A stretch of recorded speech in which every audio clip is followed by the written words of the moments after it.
बानी चेयरमैन पाकिस्तान तरीके इंसाफ के लिए बरतानवी पार्लियामेंट के लोग आजकल कुछ कंपेन कर रहे हैं। ये कंपेन क्या है? बानी पीटीआई इमरान खान ने जेल में डंबल्स मांग लिए हैं। क्या इमरान खान का बाहर आने का कोई प्रोग्राम नहीं है? ये जो मुलाकातें हो रही हैं आजकल, किसके साथ मुलाकात हो रही है? हुकूमत भी बिलाखिर मान गई कि जी अली अमीन गंडापुर को अप्रोच किया गया था, लेकिन इमरान खान साहब तक पहुंचने का जो आसान रास्ता था वो आज़म सवाती था।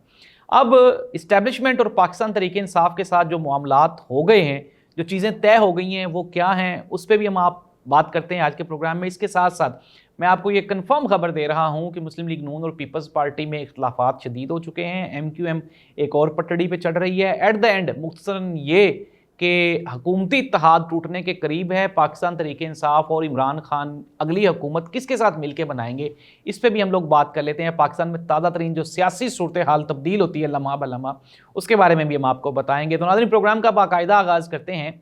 यहाँ पे ये कहा जाता है कि मियाँ मोहम्मद नवाज शरीफ साहब कोई 3 मरतबा वज़ीर आज़म रहे, चौथी मरतबा भी वज़ीर आज़म के उम्मीदवार थे। मियाँ शहबाज शरीफ साहब बन गए और 2 मरतबा तो अब शहबाज शरीफ साहब भी बन गए। इन तमाम सियासतदानों के अगर हम सब के इकट्ठे इंटरनेशनल नेशनल इंटरव्यूज़ इकट्ठे कलेक्ट करें तो भी इन्होंने इतने इंटरव्यूज़ लोकल मीडिया को नहीं दिए जितने इमरान खान ने जेल में रहते हुए इंटरनेशनल मीडिया को दिए। लेकिन इस पर भी हुकूमत को एतराज़ है। वो कहते हैं जी द गार्डियन में इमरान खान का कॉलम क्यों छपा, आर्टिकल क्यों छपा, इस पर भी हुकूमत को एतराज़ है। और इंटरनेशनल चैनल्स पे इमरान खान की खबरें क्यों चलती हैं, इस पर भी एतराज़ है। लेकिन एतराज़ है, इसका सल्यूशन या मुकाबला करने के लिए कोई पॉलिसी नहीं है। ज़ाहिर सी बात हो भी नहीं सकती कि जिस लेवल के ये सियासतदान हैं, अब इमरान खान के लेवल तक जाने के लिए आपको बहुत ऊपर जाना पड़ेगा। अब एक लिखने वाले ने यह भी लिख दिया, उन्होंने कहा कि ये ऑक्सफोर्ड यूनिवर्सिटी में ये तो दाखिले के लिए अप्लाई नहीं कर सकते क्योंकि ये मेरिट पे पूरे नहीं उतरते।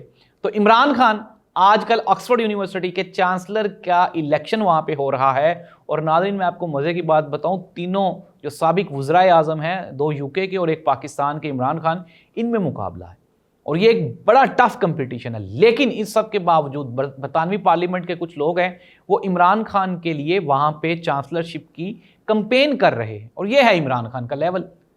अब एक तरफ हमारे जो सियासतदान हैं जब ये हुकूमत में होते हैं तो तंदुरुस्त हैं, और अगर हम बात करें पाकिस्तान पीपल्स पार्टी और मुस्लिम लीग नून के मरकज़ी क़यादत की, जिसमें आसिफ अली ज़रदारी, बिलावल भुट्टो और मियाँ शरीफ फैमिली, अगर इन सब को कलेक्टिवली किया जाए, तो जब ये अपोजिशन में थे तो पूरी 3 साढ़े 3 साल तक, जब तक इमरान खान इक़्तिदार में था, तो किसी के पेट में दर्द थी, किसी की कमर में दर्द थी, किसी की आंखों में दर्द थी, किसी के सर में दर्द थी, किसी के प्लेटलेट्स कम हो गए थे। तो अब गुज़श्ता 2 साल से कोई भी बीमार नहीं हो रहा। तो ज़ाहिर सी बात है, जब आप हुकूमत में होते हैं तो आप मज़े लेते हैं, फिर आप सेहतमंद रहते हैं, और जब जूँ ही आप अपोजिशन में जाते हैं फिर आप बीमारी का बहाना बना के मुल्क से दौड़ जाते हैं।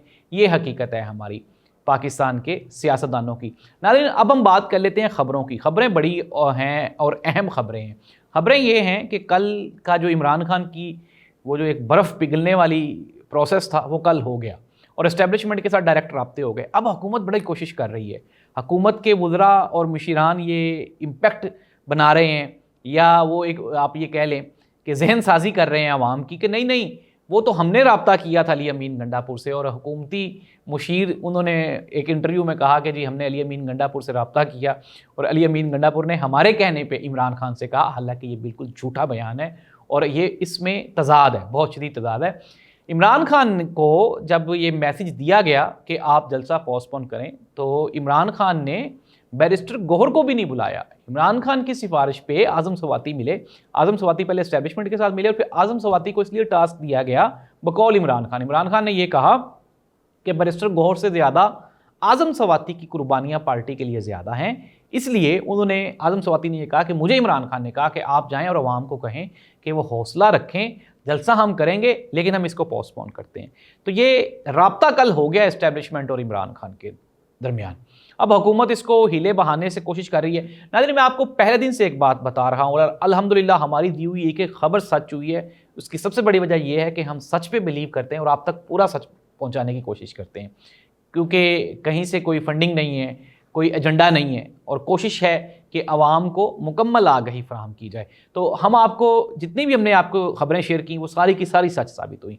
और अब आपको मैं एक और ख़बर ये बता रहा हूँ कि हुकूमत परेशान है मुस्लिम लीग नून खुसूसन परेशान है कि हमें सेफ एग्जिट दिया जाए, कोई हमें फेस सेविंग दी जाए, मार्शल लॉ लगा दिया जाए। वो कोशिश कर रहे हैं कि पाकिस्तान में मार्शल लॉ लग जाए, या फिर वो ये कोशिश कर रहे हैं कि कोई ऐसे हालात क्रिएट कर दिए जाएं कि हुकूमत ख़त्म हो तो ये तासुर दिया जा सके अवाम को कि जी देखें हमारे साथ तो ज़्यादती हुई, हम लोग तो डिलीवर कर रहे थे, पहले भी डिलीवर कर रहे थे। नाज़रीन, अगर हम पाकिस्तान की जो एक्चुअल ग्राउंड रियलिटीज़ हैं अगर हम उसकी बात करें तो पाकिस्तान में गुज़श्ता अप्रोक्सीमेटली ये जब से इमरान खान की गवर्नमेंट ख़त्म हुई तब से लेकर अब तक पाकिस्तान में जो बड़ी मेन इंडस्ट्रीज़ थीं उसमें से 200 से ज़्यादा इंडस्ट्रीज़ वो इन गुज़श्ता 3 सालों में पाकिस्तान से उन्होंने अपना बिज़नेस बंद कर दिया है। फिर ये जो अभी इंटरनेट का एक कोलैप्स हुआ, इसी दौरान भी कोई अप्रोक्सीमेटली 60 के करीब ऐसी इंडस्ट्रीज़ हैं जिन्होंने अपना पाकिस्तान से बिज़नेस यहाँ से बंद कर दिया है। अब अगर हम बात करें गवर्नमेंट ऑफ पाकिस्तान की एक बहरान की, तो वो ये है कि रिसेंटली हुकूमत की तरफ से ऐलान किया गया, पहले तो जो खाली पोस्टें पड़ी हुई थी उनको कैंसिल कर दिया गया, यानी कि नई जॉब्स नहीं आएंगी। इसके अलावा कल हुकूमत पाकिस्तान ने यूटिलिटी स्टोर्स कॉरपोरेशन को बंद करने का ऐलान कर दिया। अब ये जो यूटिलिटी स्टोर्स कॉरपोरेशन है ये पूरे पाकिस्तान में इसका एक सेटअप है, नेटवर्क है, और इसमें लाखों के करीब जो मासूम नौजवान हैं, जो पाकिस्तानी शहरी हैं, वो मुलाजमीन हैं। अब ये स्टोर्स बंद होने से जो अशराफिया है उसको तो कोई नुकसान नहीं होगा, इससे 2 नुकसान होंगे। एक तो वो लाखों नौजवान जो कि ड्यूटियां कर रहे हैं, नौकरियां कर रहे हैं, उनके बेचारों के पास सैलरी के अलावा कोई और ऑप्शन नहीं है, एक तो उनकी फैमिलीज बर्बाद हो जाएंगी, और वो ऑलरेडी आपको पता है महंगाई का तूफान है, बिजली के बिलों की वजह से लोग खुदकुशियां कर रहे हैं, और फिर ऊपर से यूटिलिटी स्टोर्स का जो बहरान है ये आ गया। एक तो इससे नुकसान होगा वो उन नौजवानों का जो कि वहाँ पे एम्प्लॉयज़ हैं, नौकर हैं, मुलाजिम हैं, और सबसे बढ़ के यहाँ पे ये जो 25 करोड़ पाकिस्तानी हैं इसमें से 24 करोड़ तो बेचारे वो ख़त्े गुर्बत से नीचे ज़िंदगी गुजारते हैं, और यूटिलिटी स्टोर्स पे ज़ाहिर बात है वो आटा, चीनी, दालें निस्बतन मार्केट से सस्ती मुयस्सर होती हैं जिस पे हुकूमत सब्सिडी देती है, तो वो भी ख़त्म हो जाएगी। इट मीन्स दैट कि आने वाले दिनों में आपको आटा, दाल, चीनी, चावल ये महंगे दामों ख़रीदने पड़ेंगे। नाज़रीन, हुकूमत बेबस, बेयारो मददगार दिखाई देती है। इमरान खान जेल में बैठकर भी ना सिर्फ अपने मसल्स मजबूत कर रहा है बल्कि अपने नर्व्स भी मजबूत कर रहा है, और आने वाले दिनों में मैं आपको ये बड़ी खबर दे रहा हूँ। जिस तरह किसी कहने वाले ने कहा कि अब की बार इस्लामाबाद से आपको बाहर जाने के लिए बड़ी मुश्किल होगी, क्योंकि अब जब ये अवाम का समंदर उठेगा, जब ये लोग आएंगे तो फिर भागने के लिए टाइम नहीं होगा। और मैं अब आपको कंक्लूड कर लेते हैं हम प्रोग्राम को। मुख्तसरन ये कि इमरान खान की इस्टेब्लिशमेंट के साथ बातचीत का आगाज़ हो गया है। पाकिस्तान तरीके इंसाफ और पाकिस्तान की जो बड़ी मिलिट्री इस्टेब्लिशमेंट है उनमें मामला तय होना शुरू हो गए हैं। आने वाले चंद दिनों में, अक्टूबर नवंबर बड़ा लंबा अरसा दूर है, काजी फ़ायद ईसा साहब भी परेशान थे, लेकिन काजी फ़ायद ईसा साहब से ज़्यादा परेशान अब पाकिस्तान मुस्लिम लीग नून है। हुकूमत जा रही है, पाकिस्तान तरीके इंसाफ आ रही है। अल्लाह इस मुल्क का हामी नासिर हो। अल्लाह हाफ़िज़।